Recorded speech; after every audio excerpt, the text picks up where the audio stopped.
I woke up in a haze, my mind slowly crawling back from the depths of unconsciousness. It felt like someone had flipped a switch inside my head, bringing me back to the surface. My body still refused to respond, but I managed to crack my eyes open just enough to make out the bright white room around me. I squinted against the light, my throat dry and my voice barely a whisper as I muttered, "Where the hell am I? Why do I feel so weak?" The answer came in the form of faint beeping sounds from machines nearby.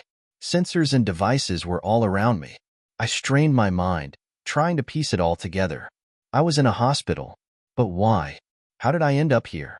The bright light overhead made it hard to focus, and my head throbbed with pain, making everything worse.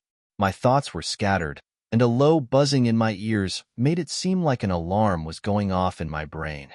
I groaned softly, overwhelmed by the sudden rush of thirst. My mouth felt like sandpaper, and I desperately needed water, but there was none within reach. I had never been in a hospital like this before, not with so much equipment hooked up to me.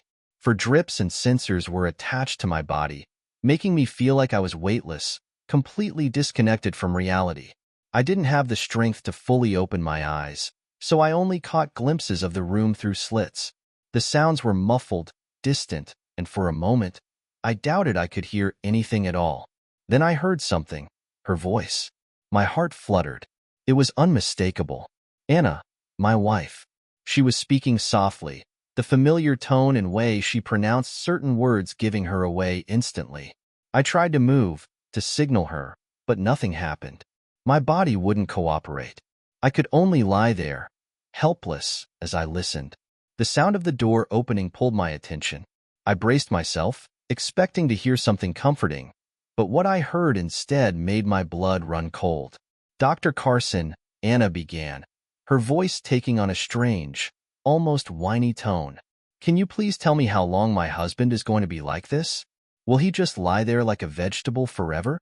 Would it be better to consider more drastic measures?" There was a tense silence. Then, the doctor's voice, steady and professional, responded, "I will give you some advice. Do not lose faith. Hope for the best. Your husband's chances may be slim, but giving up would be a mistake. I also recommend spending less time here to reduce the risk of infection. If there is any progress, we will notify you right away." "Of course, you are right. I apologize, doctor." "I understand completely," Anna said, her tone sickeningly sweet, like she was putting on a show.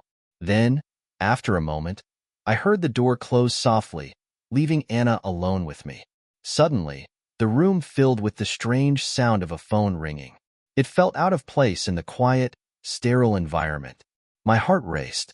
Eavesdropping was not something I ever liked to do. It always felt beneath me, but I had no choice. I couldn't move or leave. I had to listen.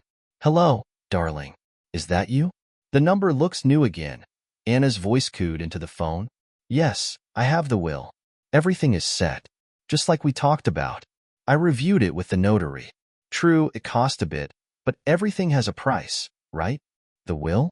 My heart pounded furiously. Who is she talking to like that? And what will? Her next words made everything crystal clear. "I just got into the room. What can I say? He's lying there like a vegetable. Nothing's changed. But I think I'll be able to run things just fine once he's gone. Then, I'll inherit it all, as it should be. I still have a few things to take care of today. I will talk to you soon, my love." I could hardly believe what I was hearing. My own wife, talking about my death, right in front of me, and calling me a vegetable. The sheer audacity of it left me breathless. I had no idea she was capable of such cruelty. Was I really worth so little to her? Lying there, I tried to make sense of it. Why hadn't the sensors picked up that I had regained consciousness? I had seen this sort of thing in movies, patients waking up, pretending to be unconscious, but this was real life. I was living it, and my wife was plotting against me. As I lay in that hospital bed, the memory of how I got there started to come back to me, piece by piece. The day had started off like any other. I woke up before sunrise, as usual, enjoying the quiet stillness that came before the city came to life. I took a moment to admire the view from our bedroom window, the city just waking up, lights flickering in the distance. That morning, I had a simple breakfast, coffee, and a bowl of oatmeal with fruit. I had been trying to eat healthier lately, so I skipped my usual toast and eggs. After breakfast, I did a quick workout, just enough to get my blood pumping. Then I threw on my best suit and headed out the door. I owned one of the most successful media companies in the city, and showing up early had become part of my routine. It was my way of setting the tone for the day, making sure everyone knew I was serious about business. That morning, snow had already begun to fall. At first, it drifted down gently, but by the time I was driving through the city, it had turned into a full-on storm. I loved the snow, always had. It made everything feel fresh, quiet, like the world was resetting itself. But I knew what it meant for business. On days like this, the phones would ring less, and clients would push their meetings. I didn't mind, though. It gave me time to catch up on paperwork. I pulled into the parking lot and hurried inside, shaking the snow off my coat as the cold bit at my face. Tom, our janitor, was out front, shoveling the steps like he always did during the winter. I gave him a quick nod and made my way inside. There was no need to stop and chat. I had work to do. Once I got inside, the warmth of the office was a welcome relief from the biting cold. As always, I liked to arrive before most of the staff, not just to lead by example, but to make sure I had some time to myself before the madness of the day began. Today, though, something was different. There was a heaviness in the air I couldn't quite place, a sense that something wasn't right. The snow continued to fall as I settled into my office, the flakes swirling outside the window. As I looked out, I couldn't help but feel like this day was going to change everything. As the day dragged on, the snowstorm outside showed no signs of stopping. The city was nearly paralyzed, with cars skidding on icy roads and a thick blanket of white transforming the usual bustling atmosphere into an eerie silence. Inside the office, I could see the staff was distracted by the weather, and honestly, so was I. Productivity had taken a nosedive, but who could focus with the storm wreaking havoc just outside? I couldn't blame them. My own mind was elsewhere, too. By mid-afternoon, it was clear that staying longer wouldn't accomplish much. Most of our clients had already called to cancel or reschedule their appointments. That is when an idea hit me, one that had been simmering all day. Maybe tonight, I could do something special for Anna, something to cut through the frost that had been creeping into our relationship lately. I hadn't been home early in months, and the thought of surprising her with something romantic made me feel a sense of hope I hadn't felt in a while. I closed up the office early and set out on my plan. It was simple.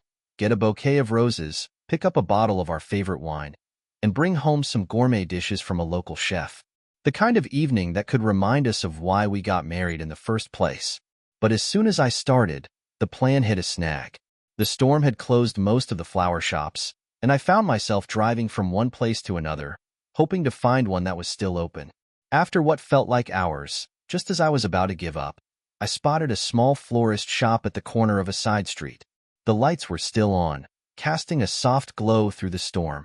I parked the car, bracing myself against the biting wind, and made my way inside. The shop smelled like fresh roses, warm, inviting, a stark contrast to the freezing world outside. The florist, a young woman with kind eyes, helped me arrange a bouquet of perfect red roses. I left with a smile, my heart lighter as I imagined the look on Anna's face when I got home. The drive back was slow, almost agonizing. The roads were nearly invisible under the heavy snowfall, and the windshield wipers were barely keeping up with the thick flakes battering the glass. The bouquet of roses sat next to me, untouched, while I gripped the steering wheel tighter. It was much later than I had planned, but the thought of a cozy night with Anna kept me going. When I finally pulled into the driveway, something felt off. The house stood dark and still, the snow swirling around it like a ghostly shroud. A faint light flickered behind the curtains, and a strange sense of unease settled in my chest.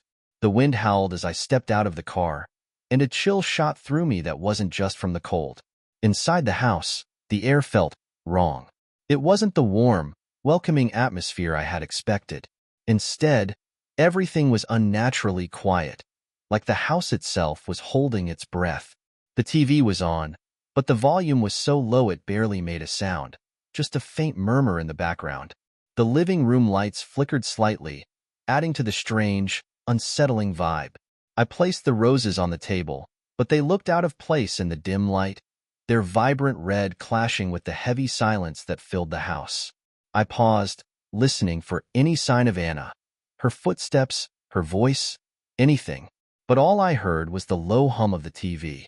The tightness in my chest grew, an instinct I couldn't ignore. I started moving through the house, my footsteps muffled by the carpet as I made my way toward the bedroom. The closer I got, the louder the sound from the TV became, drawing my attention. When I finally glanced at the screen, I froze. It wasn't some sitcom or drama playing. It was the news. A serious accident near the city bridge, the reporter was saying, her voice tense. A vehicle lost control and crashed into a snowbank. The driver, an unidentified young woman, is in critical condition. A cold dread gripped me. Anna hadn't mentioned going out, and she wasn't the type to drive in weather like this. I turned toward the garage, my heart pounding harder with every step. She wouldn't have left, right? But a sick feeling gnawed at my insides. I rushed to the garage door and fumbled with the handle. When I yanked it open, the garage was empty. Panic set in, clawing at my chest. My mind raced as the accident report from the TV echoed in my ears. Could it be her? No, it couldn't be. She wouldn't have gone out without telling me. But as I stood there staring at the empty garage, the horrible reality began to sink in. She was gone.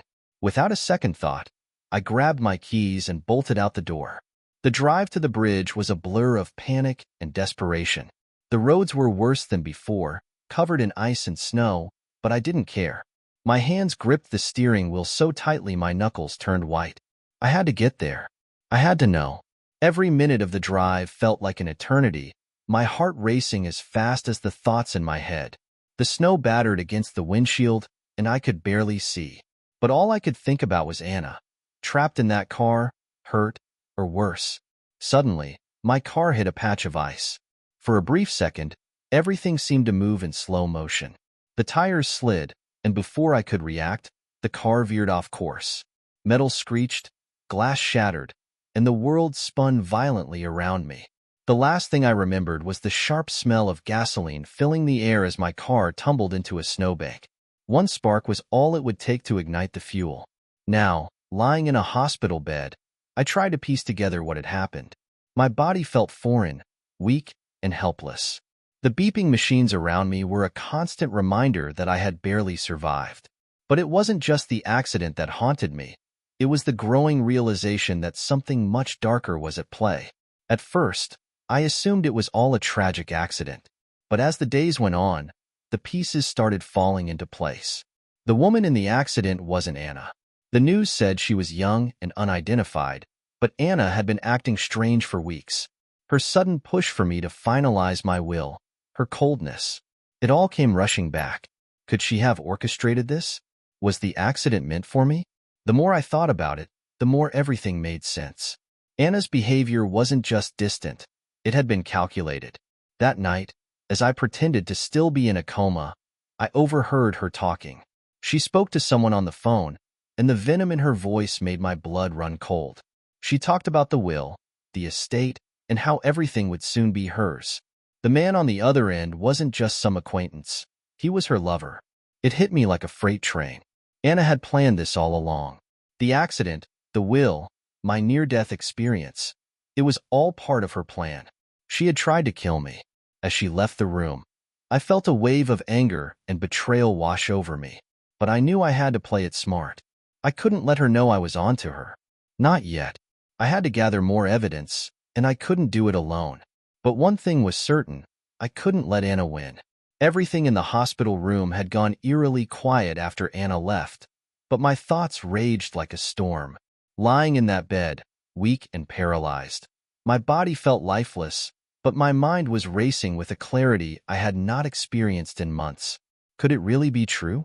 Had Anna been plotting against me all along, waiting for the right moment to end it all and take everything we had built together? The idea of her treachery gnawed at me. I replayed every interaction we had over the last year. There were always little signs, things I had brushed off as nothing, but now they painted an entirely different picture.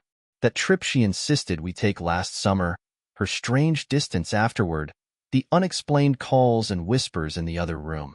I had ignored them, blind to the fact that my wife, the woman I had trusted with my life, had been setting the stage for my downfall. The one person I could trust now was Erica, my nurse. It was Erica who started to put the pieces together for me. It was after one of Anna's cold, business-like visits that Erica leaned in close, whispering words that shook me to the core. "James, she's not waiting for you to get better," Erica said, her voice barely above a whisper. "I overheard her on the phone. She's talking about your will. She's making plans like you're already dead." At first, I couldn't believe it. This was my wife we were talking about. But then everything started to click. The will Anna pushed me to write, her strange detachment, and the accident. The brakes that failed just before the crash. That crash, it was no accident. It wasn't until I spoke to Erica's contact, a private investigator, that the truth fully emerged. Erica had contacted him after our suspicions grew. He wasn't just any investigator.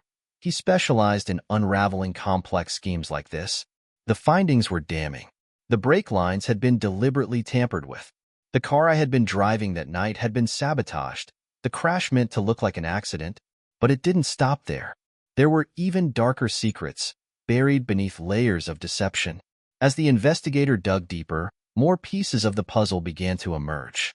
It turned out that this wasn't the first time Anna had been involved in a suspicious accident. Before we met, she had been married once before, to a wealthy older man who had died under mysterious circumstances.